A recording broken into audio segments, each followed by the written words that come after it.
Live from New Delhi, you're watching DD India Newshour, India's voice to the world. I'm Ramesh Ramachandran. Coming up in the next hour, Home Minister Amit Shah visits the Pahalgam attack site, meets the families of the victims, reviews security in the Kashmir Valley. India's Defence Minister Rajnath Singh vows a befitting reply to those behind the Pahalgam terror attack. Indian agencies released the sketches of suspected terrorists. A National Investigation Agency team reaches Pahalgam. Messages of support and solidarity pour in from across the globe. Leaders and governments condemn the terror attack.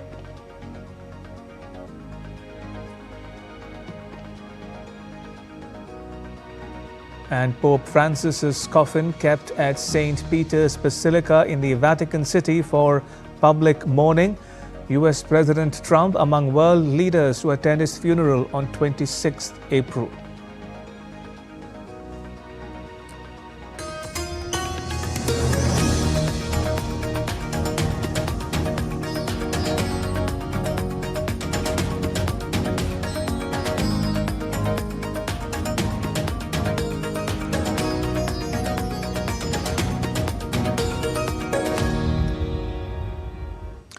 Prime Minister Narendra Modi held an emergency meeting with National Security Advisor Ajit Doval and External Affairs Minister S. Jaishankar at the New Delhi airport immediately upon his return from Saudi Arabia, as he took stock of the situation following the terror attack in Pahalgam that claimed 26 lives. Foreign Secretary Vikram Misri was also present. The Prime Minister cut short his visit to Saudi Arabia and returned to India after the news of the terror attack. The Prime Minister has said that those behind the attack would not be spared. PM Modi is also likely to chair a Cabinet Committee on Security meeting to discuss the situation obtaining in Jammu and Kashmir.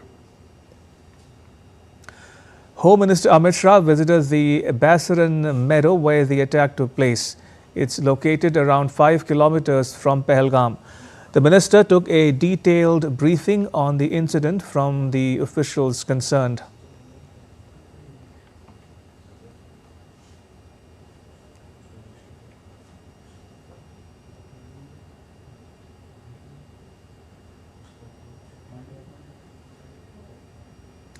Minister Shah paid homage to the victims by laying a wreath at a poignant ceremony in Srinagar.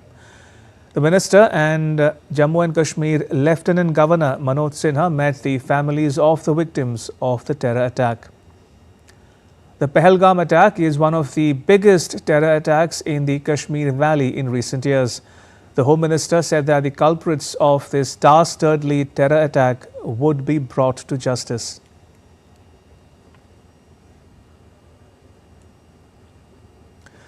The minister also met the injured in the Pahalgam terrorist attack at a hospital in Anantnag.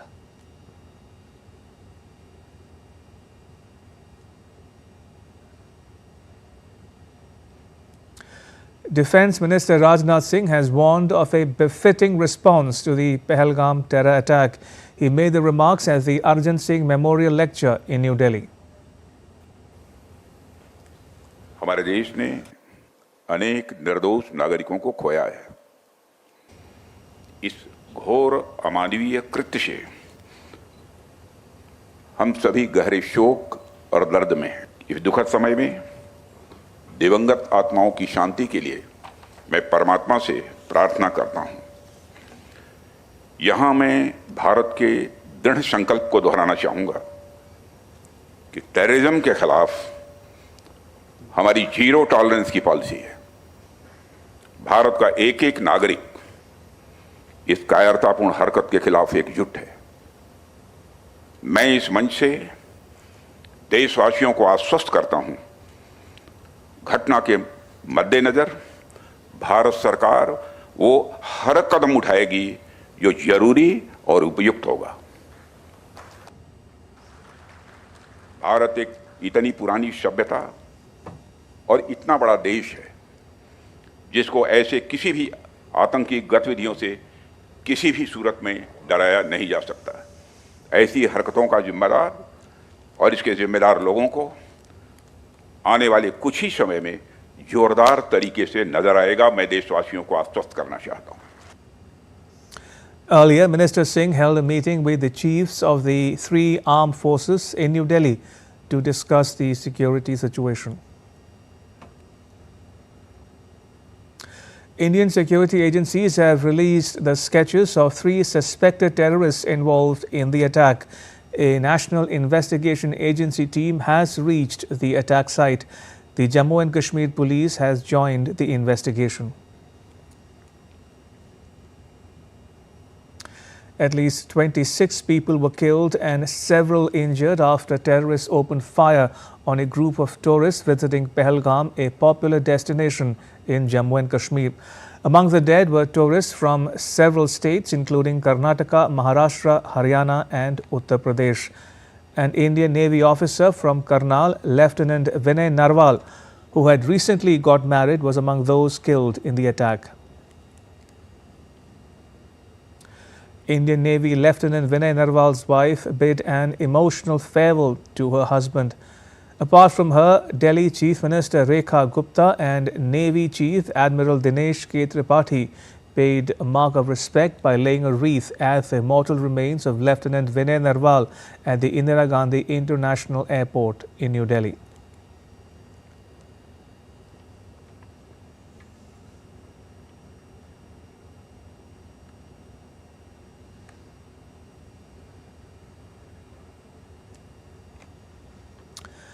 Meanwhile, a Lashkar-e-Taiba affiliate called the Resistance Front has claimed responsibility for the killings. The Lashkar-e-Taiba, also known as Jamaat-ul-Dawa, is a terrorist organization based in Pakistan. It is headed by Hafiz Muhammad Saeed, who masterminded the 2008 terror attacks in Mumbai. Meanwhile, security has been beefed up in the Kashmir Valley following the attack. The Indian Army, the paramilitary and the local police were conducting combing operations in the region. In the wake of the tragic terror attack, Civil Aviation Minister Ram Mohan Naidu said that the government has given strict instructions to airline companies to avoid any fare surges. Fares are being monitored and kept at reasonable levels. He also said that all airlines operating from Srinagar have waived cancellation and rescheduling charges to support passengers. In a strong response to the recent terror attack in Pahalgam, India's Minister of Tourism has condemned the cowardly act, saying that a few elements are once again attempting to revive separatism and terrorism in Kashmir through their malicious intentions. माननीय गृह मंत्री जी दोनों ने जिस तरह से कल वक्तव्य दिया है और प्रधानमंत्री जी अपना दौरा छोड़ करके बीच में लौटे हैं, गृह मंत्री जी अपना सब कार्यक्रम स्थगित करके सीधे श्रीनगर पहुंचे, उनका वक्तव्य और उन्होंने जिस तरह से इसको रिस्पॉन्ड किया है, ये भारत के और माननीय प्रधानमंत्री जी के आतंकवाद के प्रति ज़ीरो टॉलरेंस नीति का स्पष्ट परिचय देता है। और जैसा प्रधानमंत्री जी और माननीय गृह मंत्री जी ने अपने वक्तव्य में सीधे सीधे कहा है कि ऐसी कायरतापूर्ण घटना को अंजाम देने वाले प्रत्येक व्यक्ति को इस कृत्य के लिए कठोरतम दंड मिलेगा, इसको सुनिश्चित करेंगे।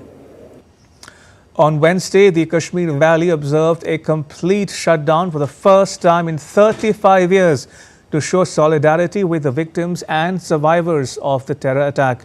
Organizations from all walks of life supported the call for a shutdown as a mark of protest. DD India's Vishal Badisto reports from Srinagar. Kashmir has erupted in anger and anguish against the dastardly terror attack. Black flags at the historic Lal Chowk in Srinagar, perhaps symbolic of the black day that befell the valley on Tuesday as the attack killed 26 tourists in Pahalgam. Traders across the Union Territory have called for a complete shutdown on Wednesday. The Chamber of Commerce and Industries Kashmir, Jammu and Kashmir Hoteliers Club, all travel associations, transporters, restaurant owners and civil society groups jointly called the shutdown. Business communities in Poonch, Jammu, and other places also observed shutdown. कल पहलगाम में बहुत बड़ा incident हुआ है। हमने आज protest किया है। जो भी उसमें मुलविस है उनको सख्त से सख्त सजा दी जाए। Residents are coming out in large numbers, raising slogans against Pakistan. They described the attack on tourists as an attempt to damage the image of Kashmir's hospitality. Tourists are also disappointed with the tragic developments. Some want to return home, while others want to complete the planned vacation. We didn't feel any insecurity over there, and today also we are roaming very freely over here. We are staying in Srinagar. We are going to Gulmarg tomorrow, and then Gurez, and then local sightseeing again Srinagar. Meanwhile, the front pages of Kashmir's leading newspapers went black, a stark visual protest against the brutal terrorist attack in Pahalgam. The coordinated editorial blackout served as a collective cry of anguish and a call for accountability after one of the deadliest attacks in the region in recent years. Vishal Baristo's report from Srinagar for DD India.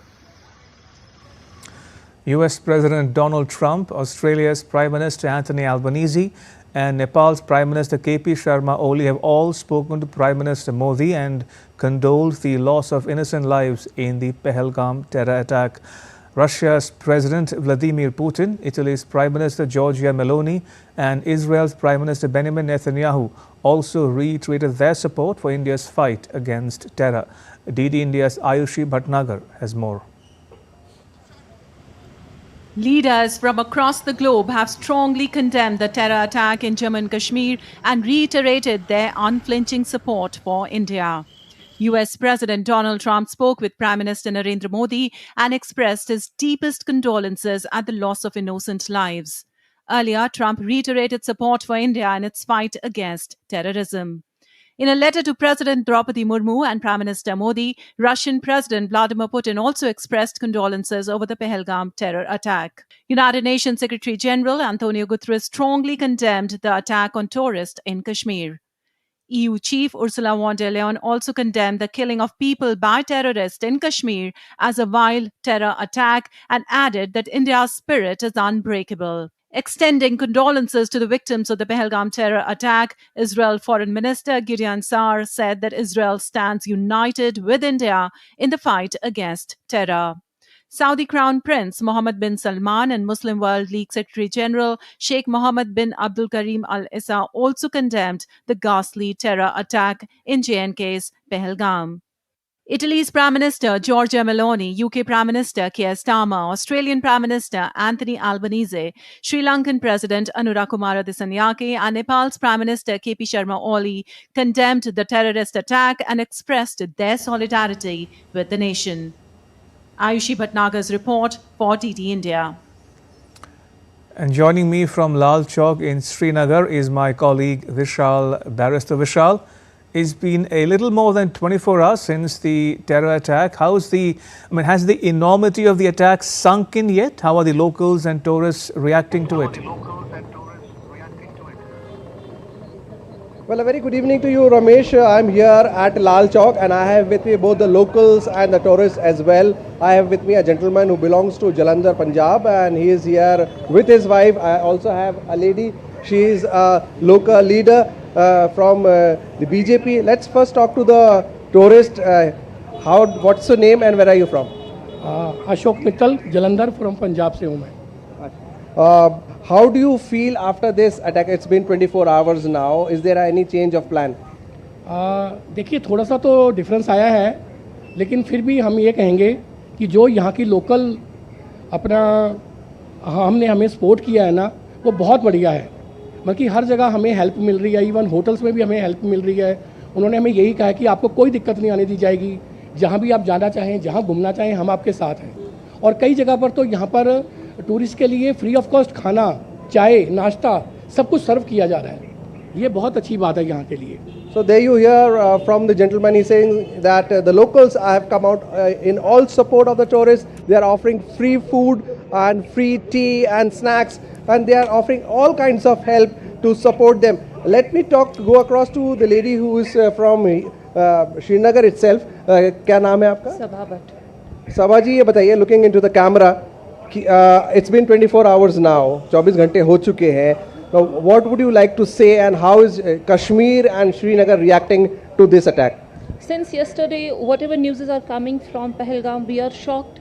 We are in trauma because our tourism industry has shut. We locals are with the tourists. We have lost a local valley boy also, who has been buried since today in the morning. But yes, we wanted to give a message that every Kashmiri is with everyone. We are here in solidarity with all the incidents which happened yesterday and all the people who have lost their lives and the victims itself. But yes, there is a message that this is not our Kashmir. Our Kashmir is not a one which is bleeding since very long. From last 10 years now, we were in the path of development. Industries was developed, there was market was open now. Every day we were not seeing it, but today is Kashmir Band because we are not this with the incident which has happened yesterday, unfortunately. So there you hear Ramesh from the local and they are saying that the Kashmir is bleeding, and why not? Because they were all hoping for a better tomorrow, and things had started to look much better, but when it was just looking good, this thing has happened. And the timing is very, very important, Ramesh, because the US Vice President is here, then the Prime Minister was on an official trip to Saudi Arabia. So the timing is very important. I think those who are there across the border, they knew it very well, and this attack is quite timed. But their nefarious design will not be succeeded because the world knows now who is behind the attack. The TRF or the LET, alias LET, has been unmasked because of this dastardly act. Ramesh? And talking about the suspected terrorists whose sketches have been released, Vishal, what do we know about them, their handlers and their allegiances? Now, could an attack of this nature have been carried out without the involvement of certain state actors in Pakistan? Well, absolutely. Before Ramesh, I answer to your question, I would like to ask my cameraman to show you what's happening there. The protest is still on and the voices are growing louder and louder. That's the clock tower, the Lal Chowk, which is the identity of Srinagar, and people are coming all out. They have shut their shops, they have shut their homes, and they are here to protest against what has happened. And this has been going on since morning. So they want to tell the world what has happened from across the border. It's a state-sponsored terrorism. And yes, Pakistan has been once again unmasked. We saw how Tahabur Rana was extradited, and now this thing has happened. Now coming back to your question, yes, sketches have been released. The NIA team is here. They are working in tandem with the local police, with CRPF, with the army intelligence, and very soon we would get to know something out of it, because the Home Minister was here. He had a meeting with the top brass of the armed forces and the security forces. Also the Prime Minister, who had to cut down his trip to Saudi Arabia, he also held a high-level meeting that included the NIA chief and also the External Affairs Minister at the airport itself. So we are expecting very soon something would come out, because the sketches say it all, and their identity to some extent has been revealed because the sketches are there out in public and people know who they were. Ramesh? All right, we'll leave it there. Vishal, thank you. Vishal Barrister reporting there from Lal Chowk in Srinagar. Right, shifting focus to other news, we are tracking here on DD India Newshour. A deep sense of loss hangs over St. Peter's Basilica as preparations are underway for Pope Francis's funeral on 26th April. On Wednesday, his mortal remains were taken in a solemn procession from Casa Santa Marta to St. Peter's Basilica. Cardinals accompanied the open casket as it passed through St. Peter's Square, where worshippers gathered and applauded the late Pope. Meanwhile, security has been stepped up around the Vatican City. Metal detectors, X-ray scanners and a no-fly zone over Rome are all in place to ensure safety ahead of the ceremony. The funeral for Pope Francis will take place on Saturday. Thousands of mourners will be able to pay their tributes to the late pontiff. To understand how the Pope's death has affected Catholics in Europe, we are now joined by Deutsche Welle's Emily Leshner from Berlin. Emily, what has the reaction been in Germany and across Europe to the Pope's death? Yes, the news here has sparked much of the same reaction as it has in other parts of the world. Catholics and even non-Catholics who admired Pope Francis are deeply saddened by the news of his death. He was well regarded here, particularly for his pastoral perspective and for speaking up for marginalized groups. His outlook really resonated with Germans because here in Germany, the Christian tradition has deep roots in service and aiding the most vulnerable. Germany's incoming Chancellor Friedrich Merz referenced this when he shared his condolences, as did many of Germany's senior Catholic clerics and other leaders around the world. And both Chancellor Scholz, outgoing Chancellor Scholz, and Germany's President Frank-Walter Steinmeier are scheduled to attend the Pope's funerary service on Saturday.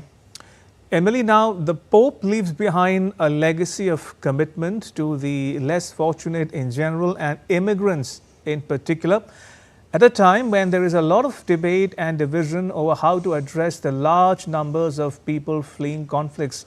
How was the Pope's message received in Germany? Well, you're right. It also comes at a time when the number of German Catholics have declined drastically in recent years. But the Pope's theology really resonated here, as I mentioned earlier, particularly this belief in helping the most vulnerable in society. Last year, Pope Francis and Chancellor Olaf Scholz met in Rome, where they spoke about immigration and the war in Ukraine. There were lots of topics that the Vatican and German leaders saw eye to eye on.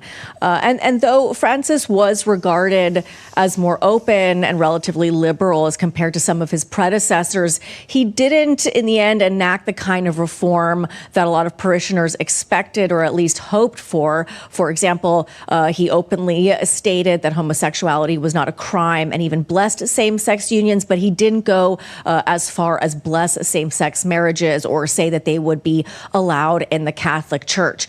And this lack of tangible reform, along with the abuse scandals and some deviation into theological thought, is the reason why a number of German Catholics have left the Catholic Church in years at such drastic numbers. And finally, before we let you go, Emily, how will German and European Catholics remember Pope Francis?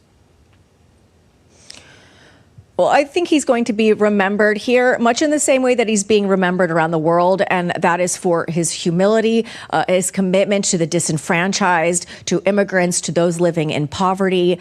He spoke heavily in support of climate protections against the ecological destruction that he saw happening around him. One of his first acts that he took as Pope was to wash the feet of youth that were in an incarceration center, 2 of whom were Muslim and 2 of whom were women. That was unprecedented for a Pope to do. He also promoted more women to local leadership roles than any of his predecessors.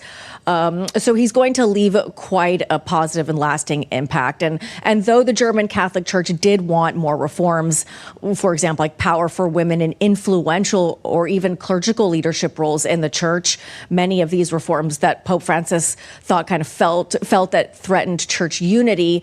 But despite these disagreements, he is going to be remembered here for his commitment to speak up for the powerless. And that is something that the chair of the German Bishops' Conference recently mentioned in his condolences for the Pope after his death. Emily, thank you. Emily Leshner reporting there from Berlin. Right, let's get you some more news on DD India Newshour. A Russian drone on Wednesday hit a bus carrying workers in the Ukrainian city of Marinets, killing 9 people. The emergency services said that several fires broke out and residential buildings, warehouses and garages were damaged.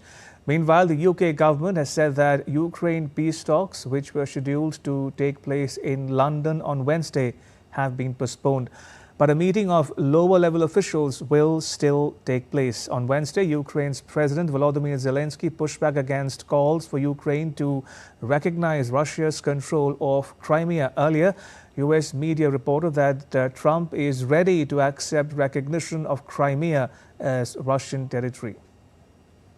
Як тільки ми починаємо говорити про Крим, as we start talking about Crimea, our sovereign territories, etc., we enter the format that Russia wants. A prolongation of the war, because it will not be possible to agree on everything quickly. Ukraine does not legally recognize the occupation of Crimea. There is nothing to talk about. It is outside our constitution. This is our territory, the territory of the people of Ukraine. домовитись про все не вийде. The Kremlin said on Wednesday that there were many nuances around talks on finding a way to end the conflict in Ukraine. Kremlin spokesperson Dmitry Peskov said Russia was continuing dialogue on a possible settlement with the US, but was not in contact with Europe or Ukraine. The Kremlin made its comment after talks between the US, Ukraine and European officials faltered on Wednesday as US Secretary of State Marco Rubio abruptly cancelled his trip to London and negotiations were downgraded. Israel's Prime Minister Benjamin Netanyahu arrived at the Tel Aviv District Court on Wednesday to testify in his long-running corruption trial. The Israeli Prime Minister has continuously denied any wrongdoing and has pleaded not guilty. He appears weekly in a Tel Aviv court to testify in the 2019 indictment in 3 cases involving gifts from millionaire friends and allegedly seeking regulatory favors for media tycoons in return for favorable news coverage. US President Donald Trump will be on a 3-nation visit to West Asia. Trump will travel to Saudi Arabia, Qatar and the United Arab Emirates from 13th to 16th May, as confirmed by his spokeswoman Caroline Leavitt on Tuesday. It'll be his second foreign trip since assuming office this January. The trip follows Trump's planned visit to the Vatican for the funeral of Pope Francis on Saturday. The West Asia trip aims to bolster US's ties with countries in the region, with Saudi Arabia being the country in focus as it was the first destination of his previous presidency back in 2017. Notably, the visits will come at a time when the US is engaged in nuclear talks with Iran and key discussions with Israel's Prime Minister Benjamin Netanyahu on trade and regional stability. 2 US judges on Tuesday extended temporary blocks on some deportations of Venezuelan migrants. They signaled that President Trump's invocation of a 1798 law may not survive judicial review. A U.S. judge wrote in a ruling that Trump's government must give Venezuelan migrants detained in Colorado a notice of 21 days in advance before any deportations under the Alien Enemies Act and must inform them of their right to challenge their removal. A judge in Manhattan appeared inclined to require the government to notify Venezuelans at least 10 days in advance before deporting them under that 18th century law. The Alien Enemies Act authorizes the U.S. President to deport, detain or place restrictions on individuals whose primary allegiance is to a foreign power and who might pose a national security risk in wartime.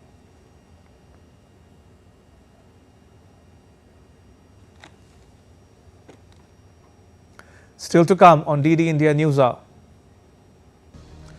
The European Union fines Apple and Meta a combined $798 million. And Tesla CEO Elon Musk to reduce the time he devotes to Trump's government and focus on running his companies.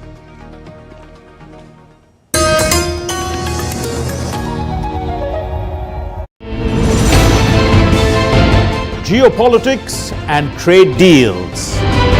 Economic challenges amid development. Hard work and the path to prosperity.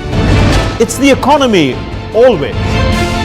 Between walkers, money is what money does and says. Supply creates its own demand. Between the bulls pulls and bears tears. when supply chains globalization and India rises to the podium. We'll get you centered with the economic brief at 8 p.m. every Thursday on DD India.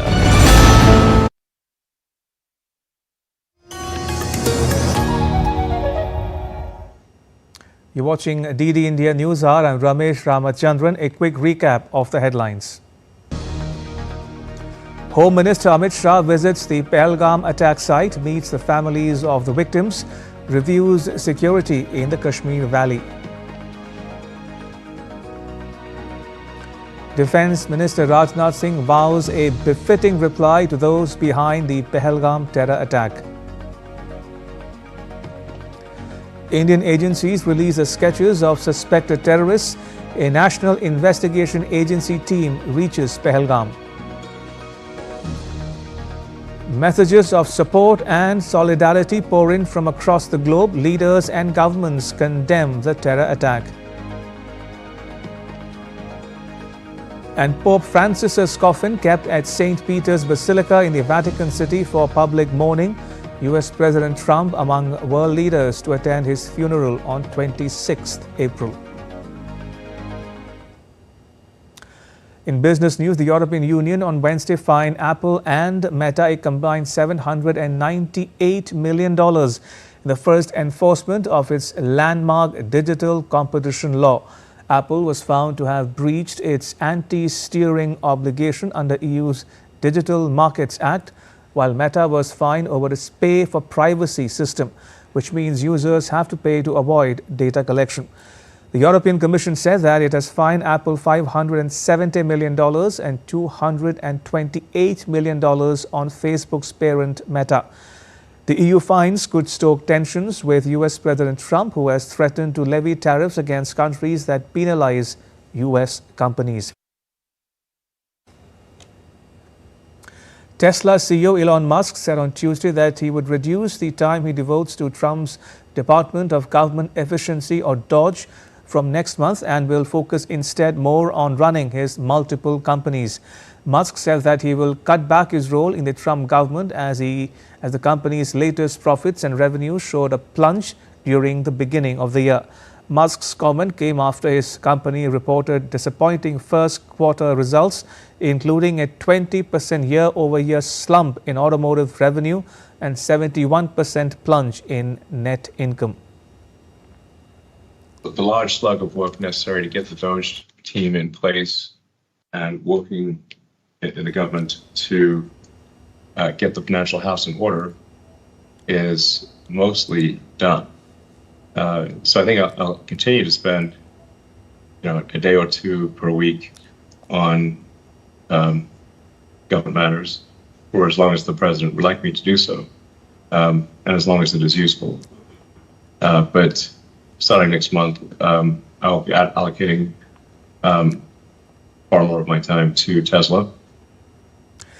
In a surprising twist that sent stocks soaring and the dollar bouncing back, Trump reassured investors that he would not fire U.S. central bank chief while teasing potential tariff relief from China. Trump indicated that tariffs on Chinese imports would decrease significantly following a deal, though not to zero. Stock markets were enjoying a much-needed relief rally in Asia on Wednesday after US President Donald Trump said he had no plans to fire the head of the Fed Reserve and hinted at lower tariffs for China. Investors welcomed the comments. In Japan, the benchmark Nikkei climbed after stock market opened in the morning. South Korea's benchmark stock index rose to the highest level since April 2nd. Singapore, Jakarta and Hong Kong's benchmark also rose, though Shanghai and Manila edged down. The dollar jumped sharply across the board after Trump backed off from threats to fire Federal Reserve Chair Jerome Powell after days of intensifying criticisms of the central bank chief for not cutting interest rates. No, I have no intention of firing him. I would like to see him be a little more active in terms of his idea to lower interest rates. This is a perfect time to lower interest rates. If he doesn't, is it the end? No, it's not. But it would be good timing. It could have taken place earlier. But no, I have no intention to fire him. Trump also softened his stand on China tariffs, expressing optimism that he would make progress with China. He also said China tariffs would not be anywhere near 145%, adding that high tariffs on goods from China will come down substantially, but it won't be zero. 145% is very high, and it won't be that high. It's not going to be that high. It got up to there. We were talking about fentanyl, where various elements built it up to 145. No, it won't be anywhere near that high. It used to be zero. We were just destroyed. China was taking us for a ride, and just not going to have. It's not going to happen.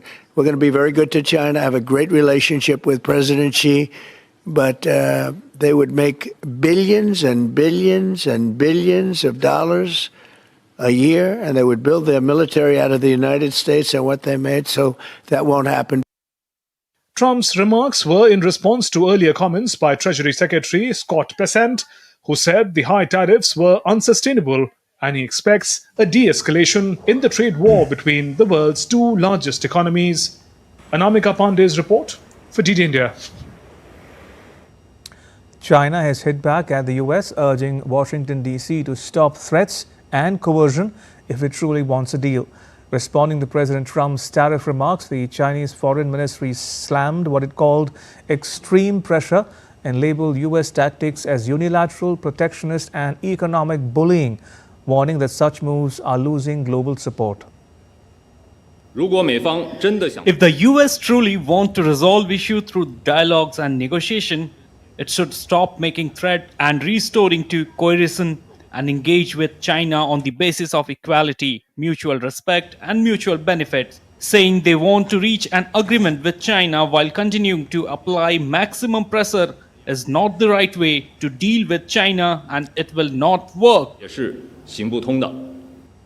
The International Monetary Fund on Tuesday slashed its growth forecasts for the US, China and most countries, citing the impact of US tariffs now at 100-year highs. The IMF released an update to its World Economic Outlook after Trump announced universal tariffs on nearly all trading partners and higher rates. The IMF now forecasts a global growth at 2.8% for 2025, a sharp 0.5 percentage point reduction from its January estimate, with a further slowdown to 3% projected for 2026. The IMF has called the report a reference forecast based on developments through 4th April, citing the extreme complexity and fluidity of the current moment. The IMF's chief economist said that these forecasts were based on developments up to 4th April and the situation remains highly uncertain. Beyond the abrupt increase in tariffs, the surge in policy uncertainty is a major driver of the economic outlook. If sustained, the increase in trade tensions and uncertainty will slow global growth significantly. China's leading automotive exhibition, the Shanghai Auto Show, kicked off on Wednesday. Amid uncertainty over how the US-China trade war could dampen demand and scramble supply chains. Over 70 Chinese and international automotive brands will showcase more than 100 new or refreshed models at the Auto Show.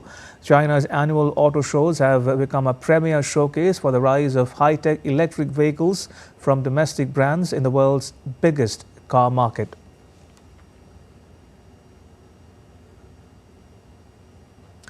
Kawasaki Robotics has introduced a groundbreaking mobility concept that could revolutionize transportation by 2050. The ride-on robotic line, known as Corleo, combines cutting-edge engineering with animal-inspired motion to create an all-terrain personal mobility vehicle. Kawasaki says the rider can control the machine through weight shifts detected by steps and handlebars, like a cross between riding a motorcycle, a horse and a Segway. A powerful earthquake with a magnitude of 6.2 shook Istanbul on Wednesday, with the impact felt across Turkey's largest city, where people rushed onto the streets. Turkey's AFAD disaster agency said it was one of the strongest quakes to strike the city, of 16 million in recent years.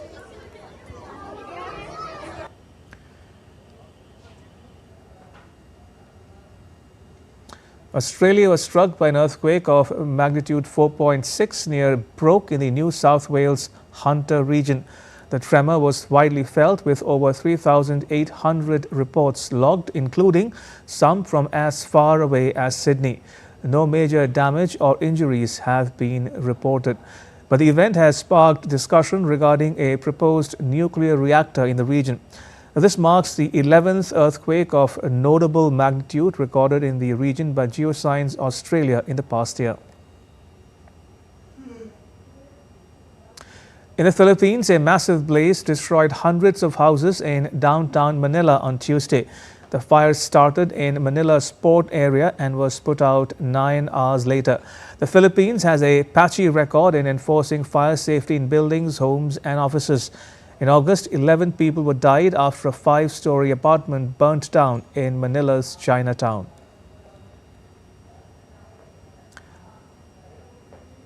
An eyewitness footage taken on Tuesday showed smoke billowing from a wildfire in the U.S. state of New Jersey, spreading across an area of more than 3,200 acres. A part of the footage appears to have been taken from a local neighborhood in New Jersey's Ocean County. Authorities have issued mandatory evacuations for thousands of residents, and several major highways in the path of the fire have been shut down. Hawaii's Kilauea volcano erupted for the 18th time on Tuesday. The erupted volcano put on a fiery display as molten lava fountaining from the volcano was captured. Despite the eruption coming to an end on Tuesday, volcano remains at an orange alert level. Lava surged from 2 distinct vents, the southern vent reaching heights of over 600 feet, while the northern vent's lava fountains remained below 200 feet. Right now, take a look at what else is making news around the world. The President of Chile, Gabriel Boric, held meeting with President of Brazil, Lula Inácio da Silva, emphasizing support for multilateralism in a world challenged by U.S. tariff war, refusing to choose between commercial partners. Brazil and Chile reaffirmed their commitment to international trade and globalization during a bilateral meeting held during Boric's state visit to Brazil. Morocco hosted the 17th International Agriculture Exhibition in Meknes, focusing on agriculture and water at the heart of sustainable development in rural regions. France was invited as a guest of honor, bringing in the expertise of sustainable agriculture to offering partnership with Morocco. Water scarcity for agriculture is recently a concern hovering European and South African regions.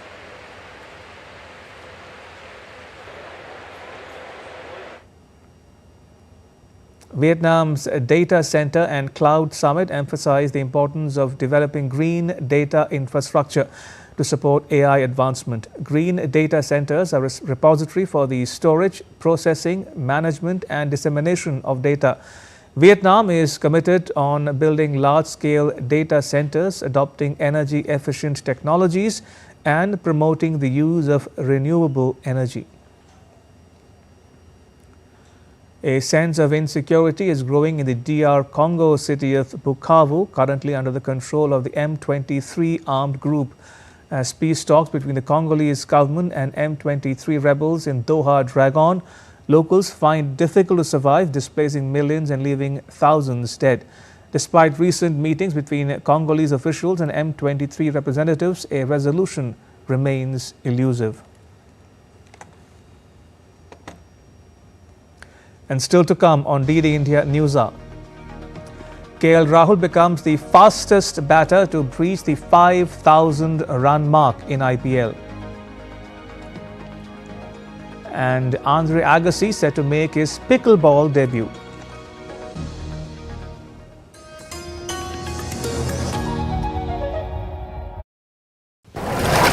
I always believe a good story with the right vision can break boundaries. RRR proved that with the applause it got in the US market, in the Japanese market.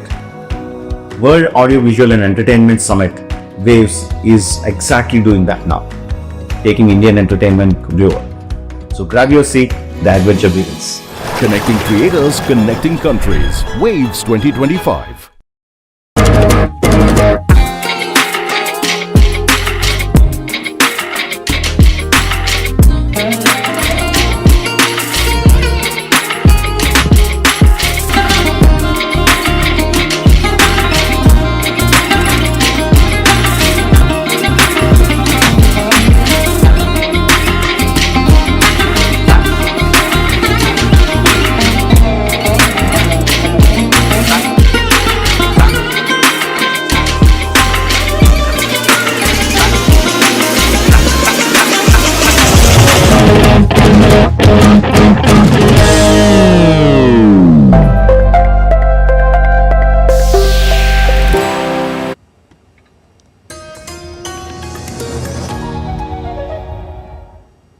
watching DD India Newshour. I'm Ramesh Ramachandran.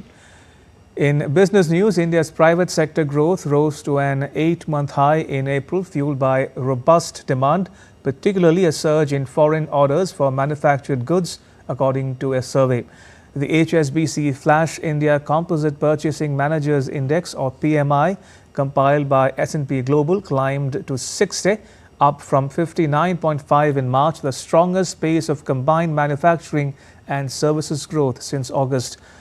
The 50 mark separates growth from contraction. Manufacturing growth underpinned the strong performance, with the index rising to 58.4 from 58.1 and reaching a level not seen in a year. The services PMI index also showed solid growth, rising to a 4-month high of 59.1 from 58.5 last month. Higher new business in the services sector and an improvement in goods production and new orders, a key gauge for demand, especially from international clients, were the primary drivers of the overall positive momentum. The record surge in the new export business, the strongest since the index was measured in September 2014, was heavily concentrated within the manufacturing sector, which registered the most significant increase in more than 15 years. Indian equity indices ended on a strong note, with Nifty above 24,300 on 23rd April. At close, the Sensex was up 520.9 points, or 0.65%, at 80,116.49, and the Nifty was up 161.7 points, or 0.67%, at 24,328.95. A mixed trend across sectors kept traders engaged, with IT and auto performing well, while banking and financials witnessed some profit-taking. The broader indices also traded choppily, but eventually posted gains up to 1.18%. To sports news now, Pat Cummins-led Sunrisers Hyderabad will take on Hardik Pandya's Mumbai Indians in the 41st match of the Indian Premier League on Wednesday. With only 2 wins in 7 outings, Pat Cummins' side are placed at the 9th position on the points table. Their campaign has been riddled with inconsistency, especially in the batting department. On the other hand, Mumbai Indians arrive in Hyderabad riding high on momentum. After a shaky start to the season, the 5-time champions have bounced back emphatically with 3 consecutive wins. In the MI versus SRH clash, the players and umpires will be wearing black armbands in memory of the Pahalgam terrorist attack victims. KL Rahul surpassed stalwarts David Warner, Rohit Sharma and Virat Kohli to become the fastest batter to complete 5,000 runs in the IPL. Rahul accomplished the feat during Delhi Capital's 8-wicket win against his former franchise Lucknow Super Giants.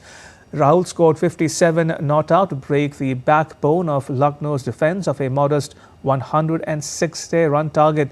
He achieved the feat in 130 innings, surpassing former Australian opener David Warner, who took 135 innings.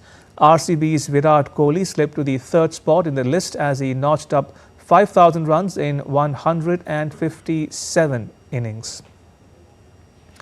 A former Australia batter, Keith Stackpole, passed away at the age of 84. Stackpole made his debut against England in 1966 as a middle-order batter. In 1969, he was elevated to opening, where he partnered with Bill Lawry. Stackpole scored his maiden Test century against South Africa in Cape Town. He had an impressive record against England with an average of 55.21. In the 1972 Ashes, he was the top scorer with 485 runs and an average of 53.88. Stackpole played 43 Test matches and scored 7 centuries.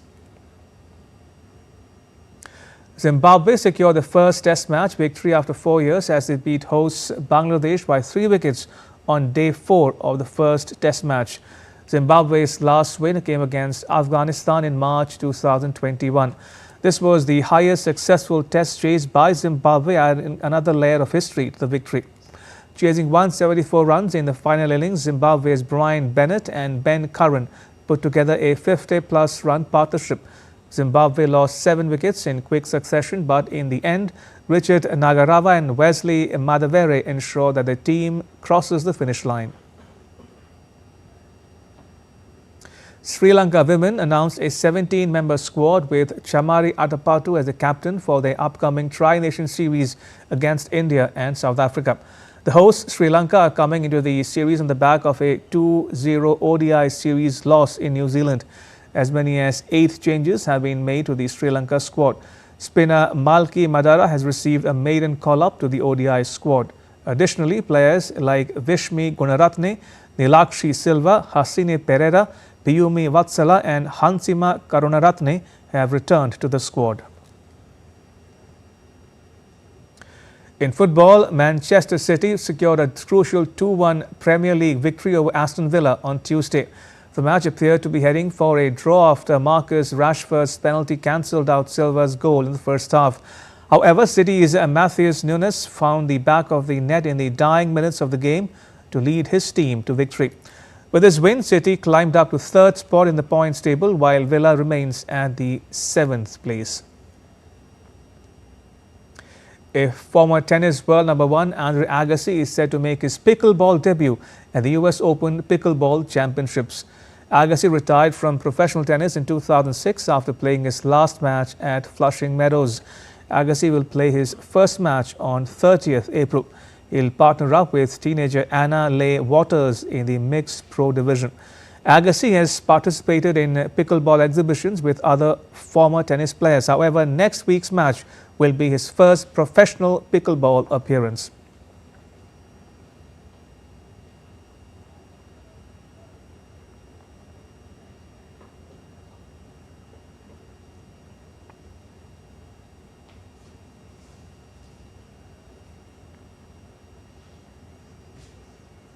In news coming in, India's External Affairs Ministry's spokesperson Randhir Jaiswal has said that US Vice President J.D. Vance has spoken to Prime Minister Modi and expressed his condolences at the terror attack. Posting on X, the spokesperson said Vice President Vance called Prime Minister Modi and strongly condemned the dastardly terror attack in Jammu and Kashmir. He conveyed his deepest condolences on the loss of lives and reiterated that the United States stands with the people of India in this difficult hour. The Prime Minister thanked Vice President Vance and President Trump for their messages of support and solidarity. The Prime Minister of Mauritius has also extended his condolences for the loss of innocent lives. MEA spokesperson said Prime Minister of Mauritius called Prime Minister Modi and offered his deepest condolences on the senseless killing of innocent people in the terror attack in Jammu and Kashmir. He strongly condemned the cowardly terror attack. He expressed support and solidarity with the people of India in this hour of grief and said that the two countries remain united in the fight against terrorism.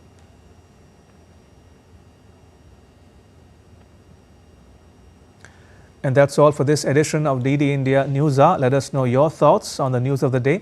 You can get the latest news and updates on the DD India mobile app. It's available on both Android and iOS platforms. Scan the QR code now on your screen to download it. We'll be back with more news as it breaks here on DD India. I'm Ramesh Ramachandran. From all of us here in New Delhi, thanks for watching DD India Newshour.